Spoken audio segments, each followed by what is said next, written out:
Bon, les gars, je sais, ça fait un petit moment qu'on s'est pas vu, mais c'est pas grave. Aujourd'hui, je suis de retour.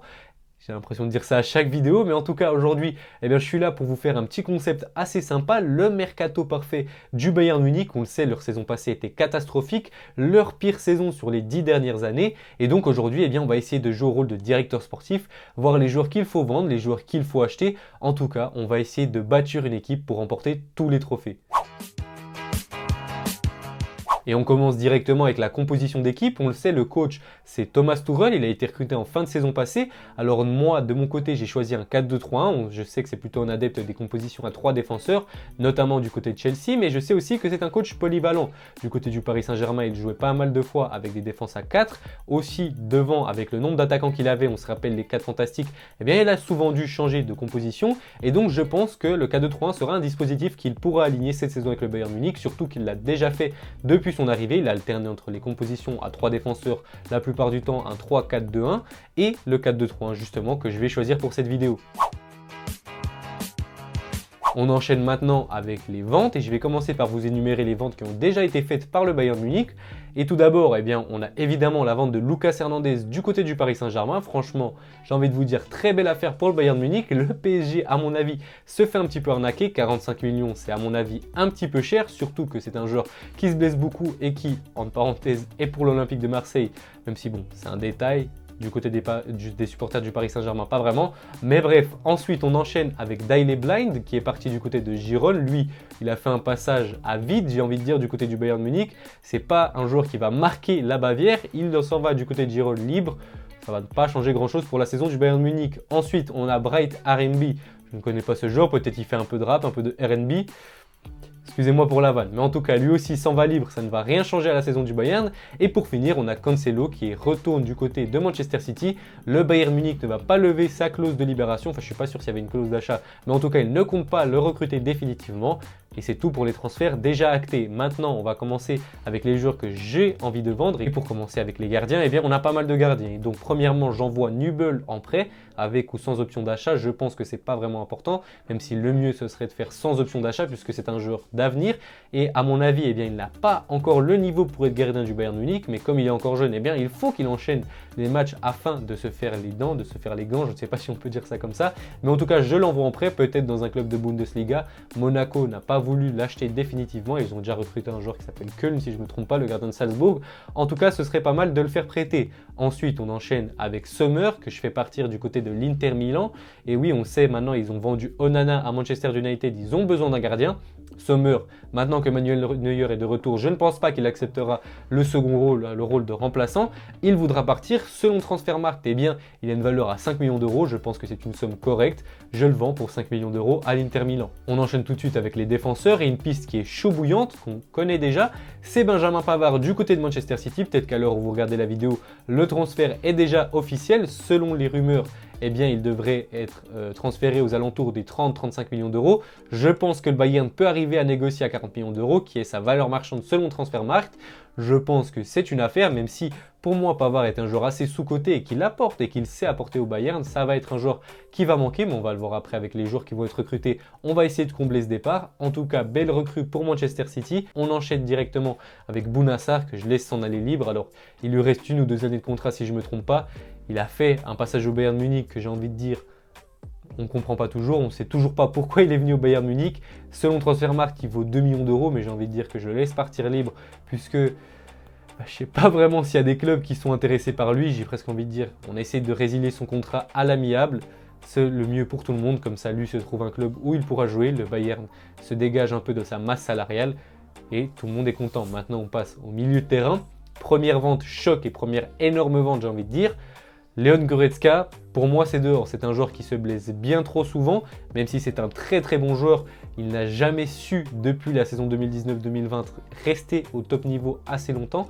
C'est un joueur qui est trop irrégulier au niveau de ses blessures justement. Il a une valeur de 45 millions d'euros, mais je pense que le club bavarois peut arriver à le vendre à 50 millions d'euros. On a vu que West Ham était intéressé pour remplacer Declan Rice dans son effectif. Je pense que ça peut être une bonne piste pour lui. On a aussi entendu parler de Manchester United ou encore de Liverpool.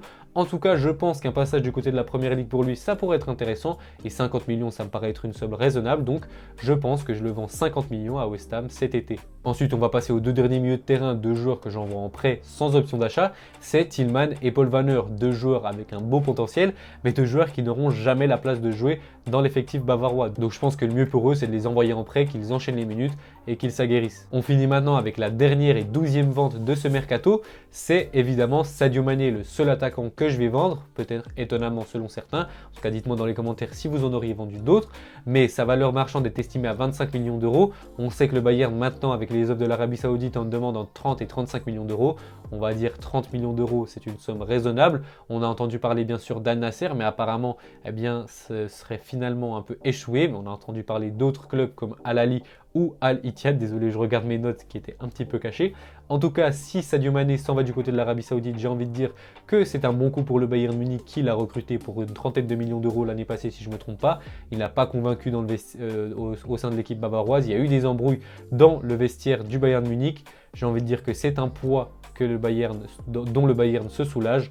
Et donc moi, je le vends 35 millions d'euros. Et donc, si on fait maintenant la somme de toutes les ventes, eh bien, on arrive à 185 millions d'euros. Et si on ajoute le budget initial du Bayern Munich cette saison de 100 millions d'euros, on se retrouve avec 285 millions pour faire notre mercato idéal. On passe maintenant à la partie qui vous intéresse sûrement le plus, les joueurs qu'on va acheter, les nouvelles recrues. Comme avant, je vais d'abord vous énumérer les joueurs qui ont déjà été recrutés par le Bayern Munich. On commence avec Raphaël Guerreiro qui arrive libre en provenance du Borussia Dortmund. Alors pour moi, c'est une bonne prise, un bon joueur remplaçant que je laisse quand même derrière mon arrière-gauche titulaire que vous allez découvrir juste après. C'est un bon joueur de complément, un joueur avec de l'expérience. J'ai envie de dire que ça a tout du bon coup pour le Bayern Munich, surtout qu'il arrive libre. Ensuite, on a également un autre joueur qui arrive libre, c'est Konrad Laimer qui, lui aussi, je le mets remplaçant. Vous allez comprendre pourquoi, vous auriez pu vous dire un numéro 6, on a besoin d'un nouveau numéro 6 puisque je vends Goretzka. C'est quand même un joueur qui se blesse beaucoup. La saison passée, il a joué, si je ne me trompe pas, 2000 minutes de jeu, ce qui n'est pas énorme. Il a joué dans l'ensemble 29 matchs.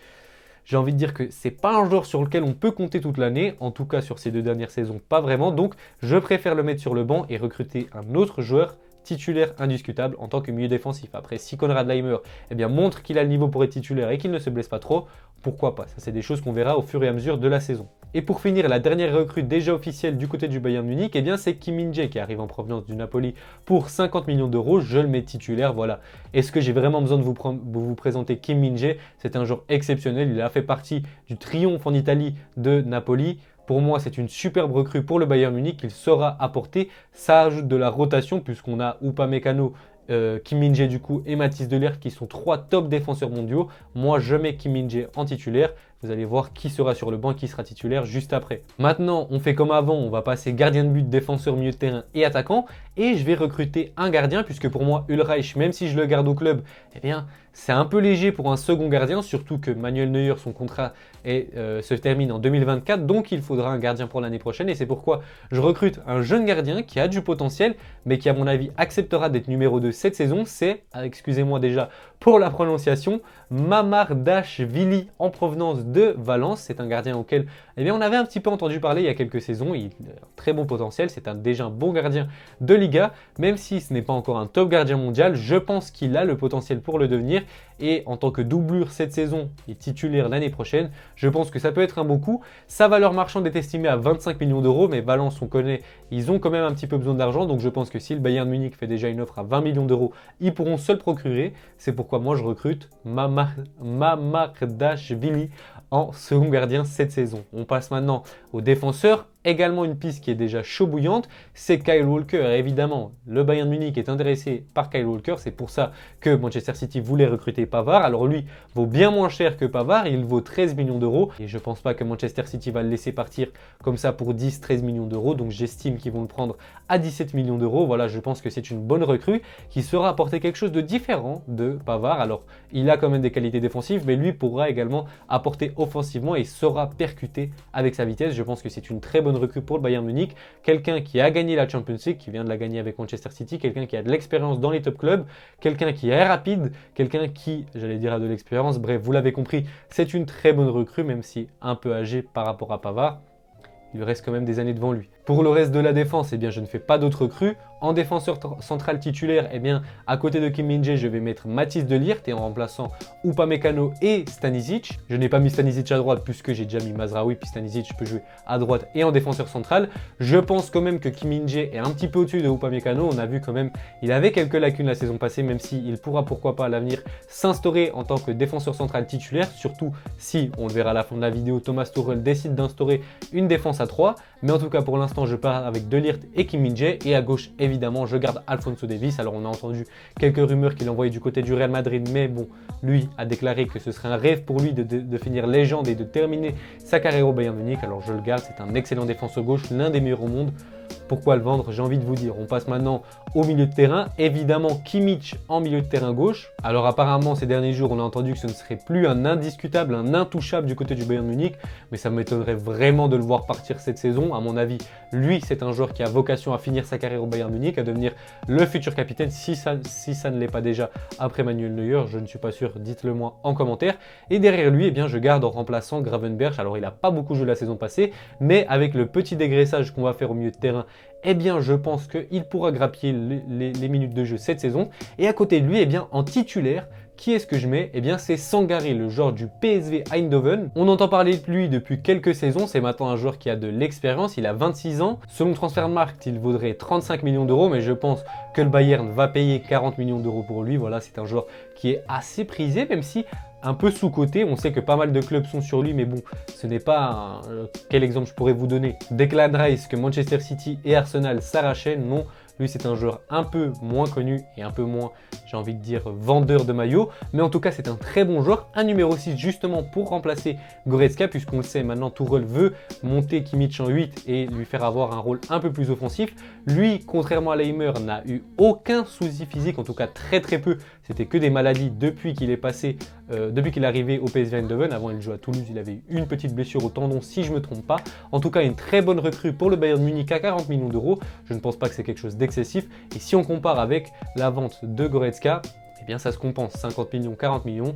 Sur ce transfert, le Bayern gagne même 10 millions. Ensuite, on passe en attaque, à gauche, où je mets Kingsley Coman et en dessous de lui en remplaçant Serge Gnabry. Vous avez compris, il ne sera donc pas titulaire, même si c'est pas étonnant au vu de sa saison passée. Kingsley Coman qui est un joueur qui lui aussi apporte énormément au Bayern Munich. Dommage qu'il a quand même quelques petits soucis physiques, mais c'est pour ça qu'on a Serge Gnabry derrière pour compenser. Voilà, j'ai l'impression qu'on n'a rien à dire vraiment de plus là-dessus. C'est un joueur qu'on connaît depuis quelques années qui apporte au Bayern Munich une garantie. On passe maintenant au milieu offensif avec Musiala que je mets en titulaire devant Thomas Müller qui sera remplaçant cette saison. Voilà, Musiala c'est vraiment la star du Bayern Munich. Il a explosé la saison passée et je pense qu'il va encore plus exploser à l'image de Vinicius l'année passée. Voilà, c'est vraiment quel crack ce mec. Il a le niveau pour porter le Bayern Munich et je pense vraiment qu'il va encore plus nous étonner la saison passée.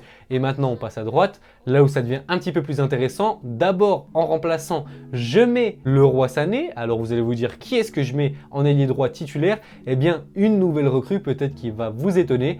Mais moi, je recruterai du côté du Bayern Munich un joueur qui ça me ferait kiffer qu'il aille là-bas, même si en tant que supporter du Real, j'aurais aussi aimé qu'il aille dans mon club. Eh bien, c'est tout simplement Federico Chiesa, un de mes joueurs préférés. Alors, il a quelques petits soucis physiques, mais j'ai envie de vous dire, avec Mané et Serge Gnabry en remplaçant en backup, eh bien, ça pourra compenser. La Juventus a besoin d'argent. Sur Transfermarkt, il est évalué à 40 millions d'euros. Je pense que si le Bayern Munich fait une offre à ce niveau, donc à 40 millions d'euros, la Juventus devrait accepter. Ils ont besoin d'argent et je pense que ça peut être une super recrue pour le Bayern Munich. S'il arrive à se débarrasser de ses soucis physiques, franchement, Chiesa peut devenir l'un des meilleurs joueurs au monde, même prétendant au Ballon d'Or. Si on se rappelle de son Euro 2021, qu'est-ce qu'il était exceptionnel et justement là je le mets sur le côté droit, il a plus l'habitude de jouer sur le côté gauche à la Juventus, mais on le sait en sélection et à la Juventus il a déjà évolué du côté droit, en tout cas je pense que lui est plus disposé à jouer du côté droit que Kingsley Coman, mais bon, avec Gnabry, Coman, Chiesa et Mané, eh bien on pourra avoir de la rotation. Chiesa de temps en temps qui joue à gauche avec Sané à droite ou Gnabry à droite et puis Chiesa à gauche, etc., etc. Ça, on verra en fonction de la forme de chacun. Mais en tout cas, si on partait avec Coman et Chiesa titulaire comme dans mon idéal, eh bien je mettrais Coman à gauche et Chiesa à droite. Maintenant, on passe au dernier poste, au poste de buteur. Déjà en tant que remplaçant, eh bien je garde Mathys Tel et Choupo-Moting. Ça fait 3 buteurs pour le Bayern Munich. On sait que c'est un poste qui a fait défaut l'année passée, même si Eric Maxim Choupo-Moting a fait le taf.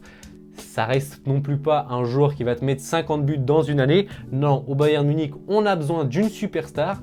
Évidemment, vous savez tous à qui je pense. Harry Kane, je pense qu'il pourra arriver pour environ 110 millions d'euros. Il est estimé à 90 millions d'euros selon Transfermarkt. Mais bon, on connaît le président de Tottenham, Daniel Levy, qui est très exigeant, même un petit peu chiant sur les bords. Mais bon, je pense que 110 millions d'euros, c'est pas quelque chose de scandaleux pour Harry Kane. Je sais pas pourquoi je prononce Harry Kane depuis avant, mais c'est pas grave. Je pense que ça pourrait être une superbe recrue. Ça ferait enfin oublier, entre guillemets, Lewandowski, en tout cas compenser son départ. On aura enfin un buteur de classe mondiale pour ce Bayern Munich. Voilà, là maintenant vous avez devant vos yeux l'effectif final pour moi du Bayern Munich cette saison. On arrive sur un total de 277 millions d'euros. On avait un budget de 285 millions d'euros. Au final, on est totalement dedans. Dites-moi ce que vous en pensez dans les commentaires. Est-ce que vous êtes d'accord avec les recrues que j'ai fait? Est-ce que vous changeriez quelque chose? Est-ce qu'il y a des joueurs que vous n'auriez pas du tout recrutés, d'autres que vous auriez vendus et que j'ai gardés dans le club? Dites-moi tout ça en commentaire. Si vous avez aimé la vidéo, eh bien n'hésitez pas à la liker, à la commenter, à partager, etc. Vous connaissez la chanson. Moi, je vous dis à la prochaine pour une nouvelle vidéo. Allez, ciao! Au revoir.